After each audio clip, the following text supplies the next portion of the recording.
Welcome to Unapologetic Radio. Before I start, I must give you my disclaimer. Please remember this channel is created for me to voice my own personal opinions and feelings on a variety of subject matters and to exercise my right to freedom of speech.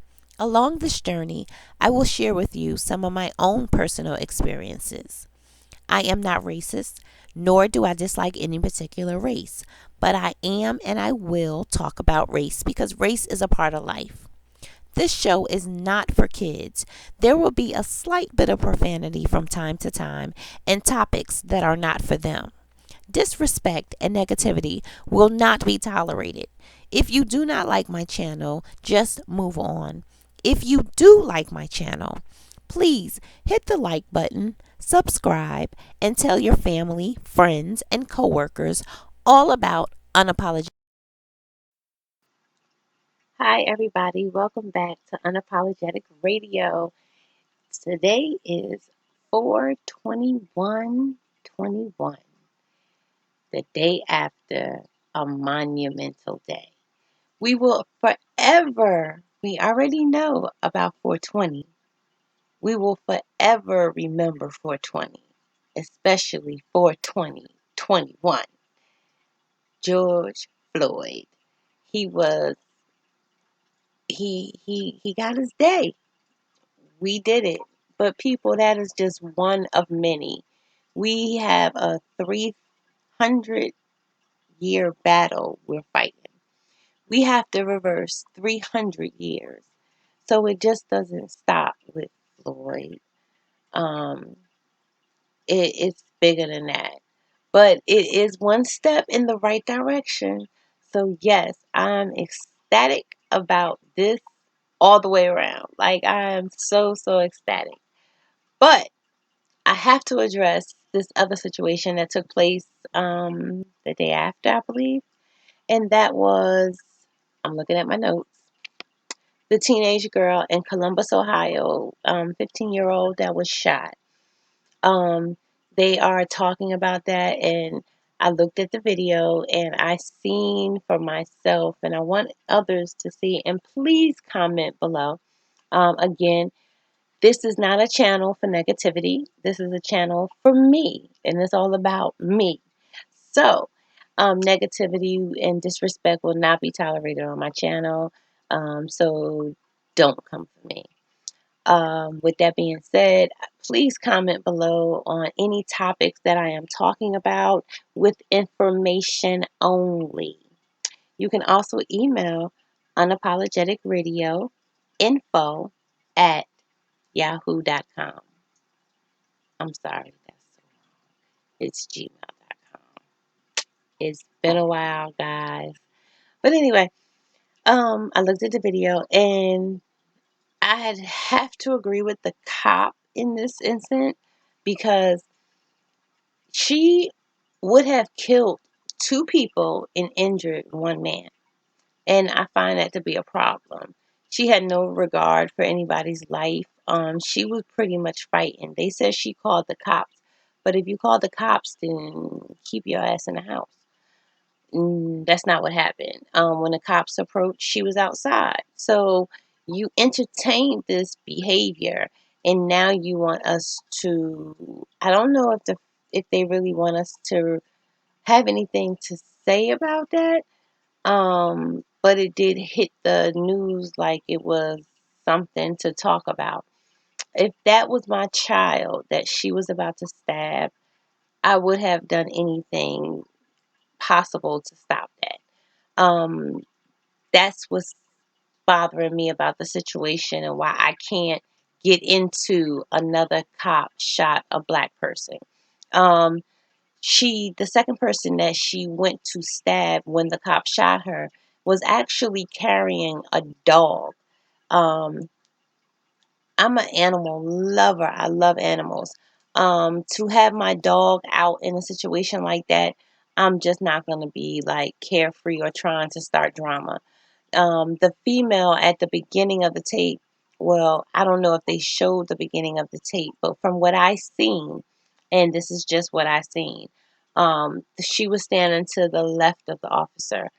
Um, once the female fell and she went to get up, the female in the pink with the dog in her hand cradled.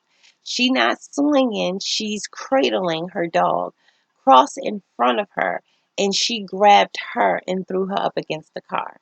And that's when it seemed like the cop shot. Now, again, this is just my opinion. Everyone has their own opinion, but from what I seen, the tape, I mean, if that was my child she was going after, I think it would have been by any means necessary. And for this to even hit the news as a cop shot another black person, I think is utterly disrespectful. I mean, they, with this, what was his name? Derek, that killed George Floyd. Um, that was something different. That was actually, it was put on tape. He pleaded. There was things that was so different in that case compared to the one where they pull up on a teenager that is flinging a knife. And did anyone see the knife? The knife hit the ground, and they zoomed in on the knife, and the knife was about this long. Yeah, it was pretty long. It could do some damage. So the fact that she had a knife, that was another thing that I really wasn't too into. But it hit the news. I just want people, please look at stuff when it hits the news. Really, if we're gonna deal with accountability right now, I think we need to deal with accountability on all aspects, whether we're white, black, Korean, it doesn't matter. Disrespect is disrespect. Disrespect will be handled in a way that we all do not approve of. But this is something that it just needs to stop. There is a lot of injustice going on with black people. Black lives do matter. But I mean, we really got to look at the acts leading up to that. And some things just don't deserve media credit. Anyway, moving on. Um, I you guys know I've said this before. I am a fan of Dr. Pimple Popper. Yeah, that's it. Dr. Pimple Popper. Love her. Love her personality. I love what she does. I love the fact that she was the first person to do it. And she deals with issues that are really rarely discussed in the media and things because there really is no cure for it but a surgery.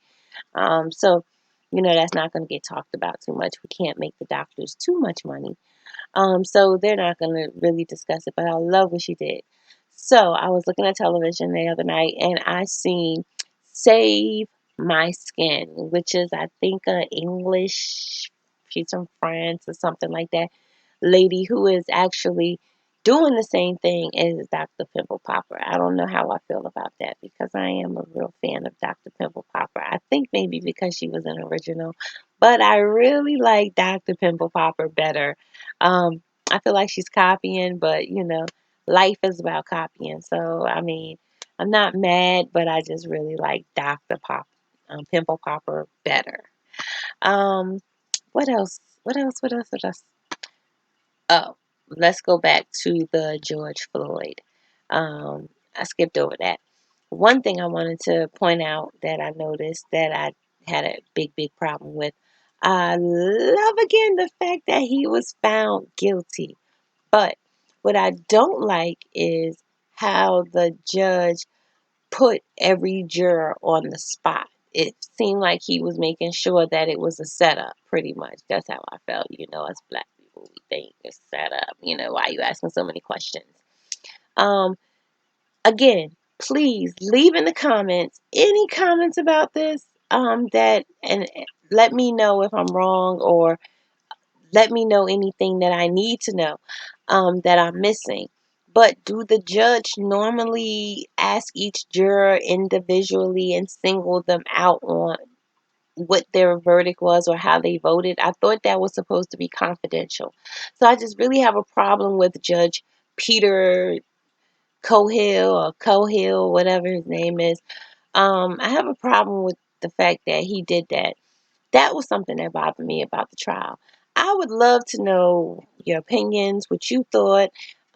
Please leave a comment below. Again, disrespect will not be tolerated on my show. Pretty much don't come for me. Until next time, this is Unapologetic Radio. Thank you for watching me, and I look forward to seeing you on the next video.